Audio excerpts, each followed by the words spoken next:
All right, so we got an LG dryer here, and we're going to be putting on a cord restraint. Whenever we get a dryer in, we go through it, we clean it, and we also check this. So I'm going to remove this just to make sure that it is wired correctly. I have not checked it. I've checked everything else, so we're going to check the inside right now.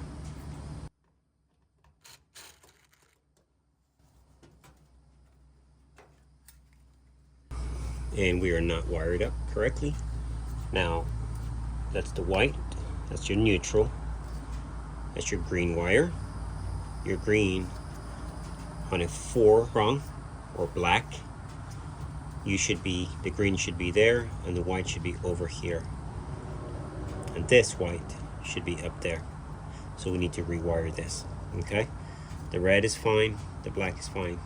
Now the dryer will still work, so that's not the problem. The problem is in the event of a short, and you gotta remember, neutral carries power back to the path or back to the source. So it's a return path for power, so it should not go to ground. Electricity travels a path of, well, they say least resistance, but electricity travels a path of all available paths back to its source, including the human body. Doesn't matter. So you want to give it that path where it goes back to its source, and ground goes to the body. In the event of a short, it will trip the breaker. All right, so let's correct this. Now, Phillips screws or 1/4 inch. All right, so let's get these off.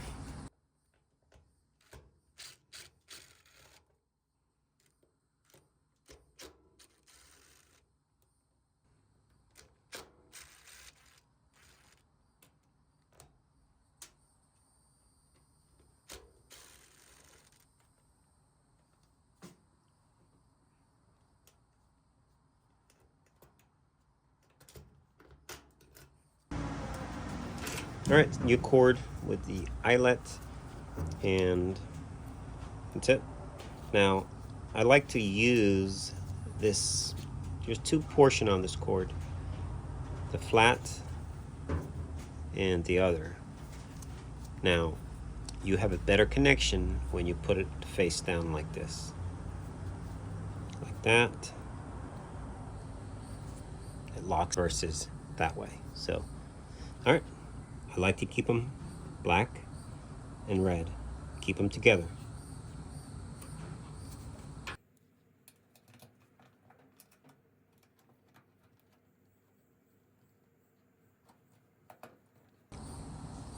Also, if you're not sure what cord your dryer takes, all you need to know is pretty much how old your home is.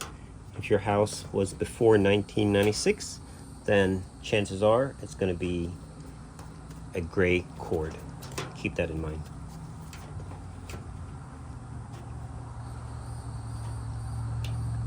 Now, rule on the side of safety, you can put a rag or something down here, or you can lay the machine on the side, so if you do drop a screw, they don't go falling far down in the belly. Another trick that I do, I put them in like this first, and you pretty much hold them and you just get it in there first. That's why I say manual is a lot easier, because you can start it and get it threaded in there. All right.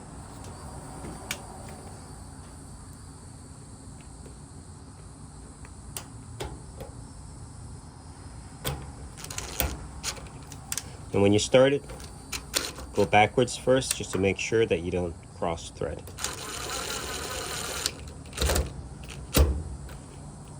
You want them snug, but not moving. But don't go crazy over tightening either, but make sure they're nice and tight.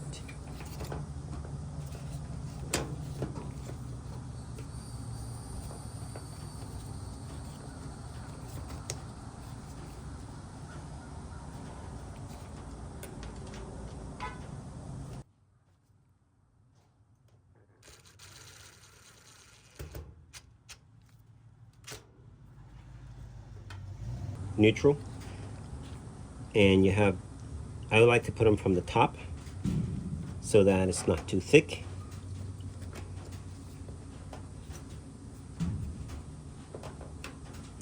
If the screw is long enough, you can go ahead and do it here, but I notice if you do it from the top down, it's a lot easier. So you have to route it, bring it through here. Sometimes you might need a hook or something.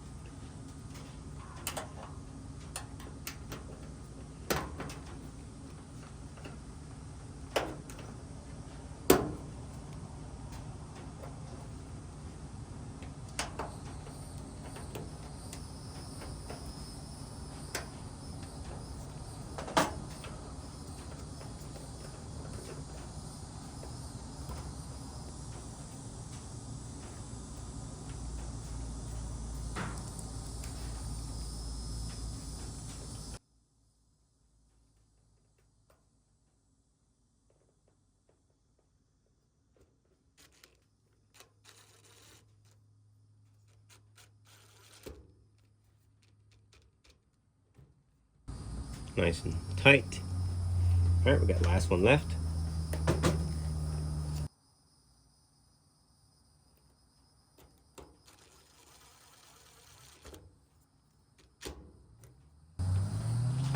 All right, guys, so this is the way you wire your dryer with a 4-prong. That's pretty much it.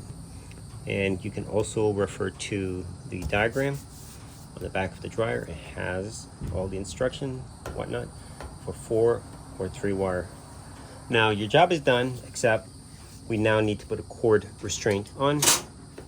Now I usually like to put these on first, tug them in, and then slide the cord through it. That's how I like to do it, but I forgot. And this is for a stove, so let's find one for a dryer. All right, so I have a cord restraint. It is not here, so we're gonna put it on later. Pretty straightforward. 2 clips on there, make sure the cord is in, tighten down the 2 screws, and then you're good. Now, the dryer will still work just fine, and it's only there as a safety barrier. If you yank on your cord, you're gonna damage up there. If you don't, everything's wired correctly, the dryer will work just fine, no problem. So for now, we'll leave that like that, and we'll get it on later.